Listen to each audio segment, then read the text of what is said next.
My name is Amy. My student number is 1. The title is Color Blind or Color Brave. I'm a freshman at NCUE. The name of the speaker is Mellody Hobson. So it's 2006. My friend Harold Ford calls me. He's running for U.S. Senate in Tennessee. And he says, Mellody, I desperately need some national place. Do you have any ideas? So I had an idea. I called a friend who was in New York at one of the most successful media companies in the world, and she said, why don't we host an editorial board lunch for Harold? You come with him. Harold and I arrived in New York. We are in our best suits. We look like shiny new pennies, and we get to the receptionist, and we say, we're here for the lunch. She motions for us to follow her. We walk through a series of corridors, and all of a sudden, we find ourselves in a dark room, at which point she looks at us and she says, where are your uniforms? Just as this happens, my friend rushes in. The blood drains from her face. There are literally no words, right? And I look at her and I say, now, don't you think we need more than one black person in the U.S. Senate? Now Harold and I applaud. We still laugh about that story, and in many ways, the moment caused me of regard. But deep down inside, I actually wasn't surprised, and I wasn't surprised because of something my mother told me about 30 years before. You see, my mother was ruthlessly realistic. I remember one day coming home from a birthday party where I was the only black kid invited, and instead of asking me the normal motherly questions like, did you have fun? Or how was the cake? My mother looked at me and she said, how did they treat you? I was 7. I did not understand. I mean, why would anyone treat me differently? But she knew, and she looked at me right in the eye and she said, they will not always treat you well. Now, race is one of those topics in America that makes people extraordinarily uncomfortable.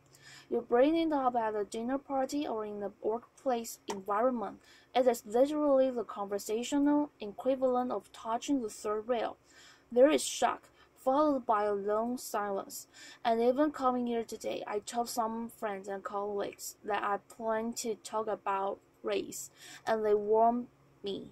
They told me, don't do it.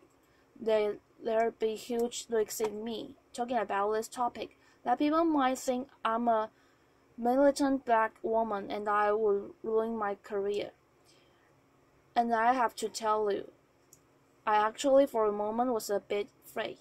Then I realized the first step to solving any problem is to not hide from it. And the first step to any form of action is awareness. And so I decided to actually talk about race. And I decided that if I came here and shared with you some of my experiences, then maybe we could all be a little less anxious and a little more bold in our conversations about race. Now I know there are people out there who will say that the election of Barack Obama means that it was the end of racial discrimination for all eternity, right? But I work in the investment business, and we have a saying: the numbers do not lie, and there are significant, quantifiable racial disparities that cannot be ignored in household wealth, household income, job opportunities, healthcare. One example from corporate America: even though white men make up just 30% of the U.S. population, they hold 70% of all corporate board seats. Of the Fortune 250, there are only 7 CEOs that are minorities, and of the thousands of publicly traded companies today, only 2 are chaired by black women. And we are looking at one of them, the same one who not too long ago was nearly mistaken for kitchen help. So that is a fact. Now I have this thought experiment that I play with myself.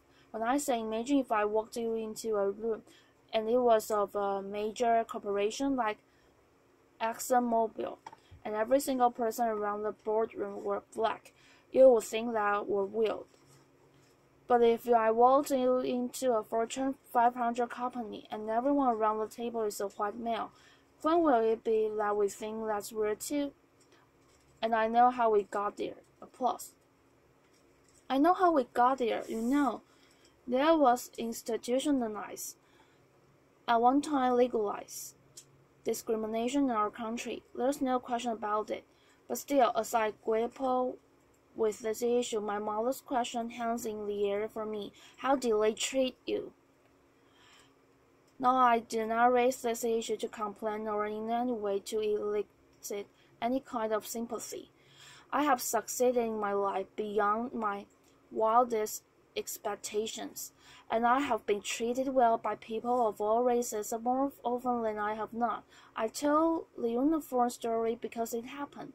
I cite those statistics around corporate board diversity because they are real, and I stand here today talking about this issue of racial discrimination because I believe it threatens to rob another generation of all the opportunities that all of us want for all of our children, no matter what their color or where they come from.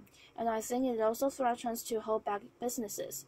You see, researchers have coined this term color blindness to describe a learned behavior where we pretend that we don't notice race. If you happen to be surrounded by a bunch of people who look like you, that's purely accidental. Not color blindness, in my view, doesn't mean that there's no racial discrimination and there's fairness. It doesn't mean that at all. It doesn't ensure it. In my view, color blindness is very dangerous because it means we're ignoring the problem. There was a corporate study that said that instead of avoiding race, the really smart corporations actually deal with it head-on. They actually recognize that embracing diversity means recognizing all races, including the majority one. But I'll be the first one to tell you, this subject matter can be hard, awkward, uncomfortable, but that's kind of the point. In the spirit of debunking racial stereotypes, the one that black people don't like to swim, I'm going to tell you how much I love to swim. I love to swim so much that as an adult, I swim with a coach. And one day my coach had me do a drill where I had to swim to one end of a 25-meter pool without taking a breath. And even every single time I failed, I had to start over. And I failed a lot. By the end, I got it. But when I got out of the pool, I was exasperated and tired and annoyed. And I said, why are we doing breath-holding exercises? And my coach looked at me. And he said, Mellody, that was not a breath-holding exercise. That drill was to make you comfortable being uncomfortable. Because that's how most of us spend our days. If we can learn to deal with our discomfort and just relax into it, we'll have a better life. So I think it's time for us to be comfortable with the uncomfortable conversation about race. Black, white, Asian, Hispanic, male, female, all of us. If we truly believe in equal rights and equal opportunity in America, I think we have to have real conversations about this issue. We cannot afford to be colorblind. We have to be color brave. We have to be willing as teachers and parents and entrepreneurs and scientists. We have to be willing to have proactive conversations about race with honesty and understanding and courage.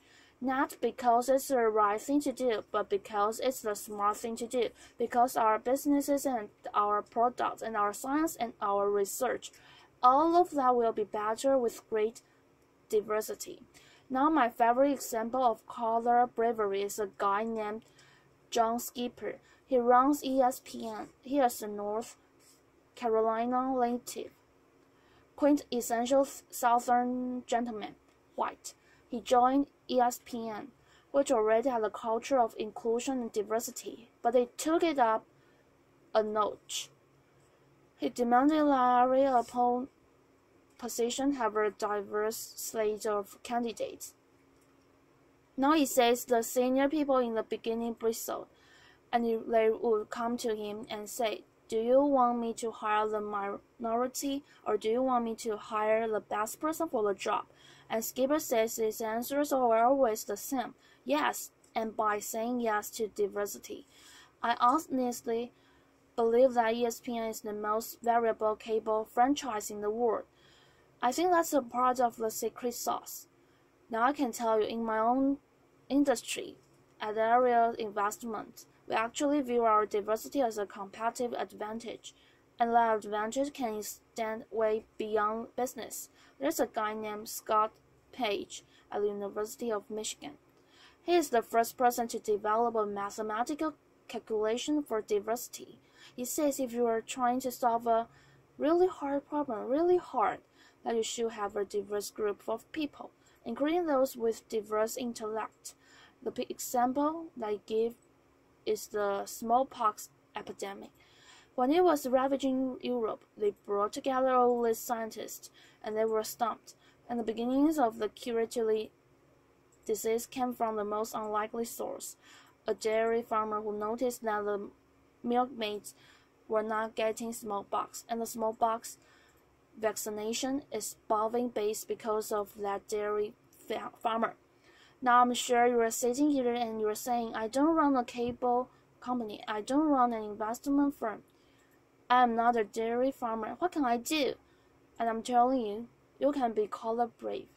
If you're part of a hiring process or randomization process, you can be color brave. If you're trying to solve a really hard problem, you can speak up and be color brave. Now I know people will say, "But that doesn't add up to a lot."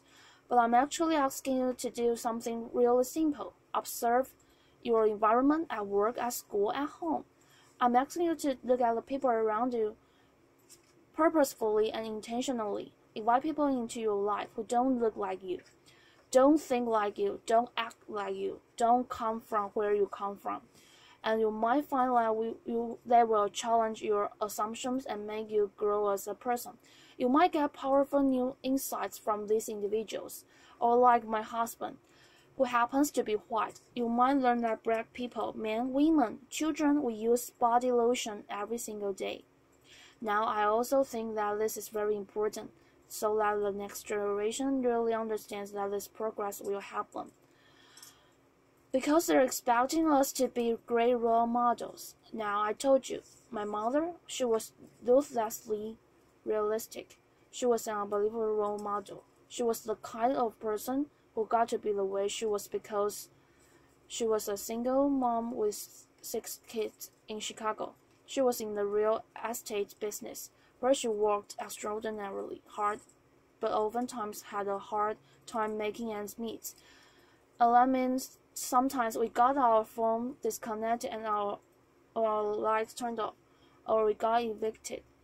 When we got evicted, sometimes we lived in these small apartments that she owned, sometimes in only 1 or 2 rooms because they weren't completed, and we will heat our bath water on a hot plate.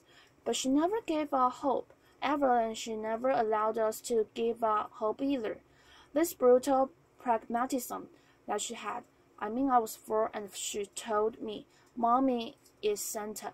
After she was this brutal pragmatism, she told me so many lessons, but the most important lesson was that in every single day, she told me, "Mellody, you can be anything." And because of those words, I would wake up at the crack of dawn.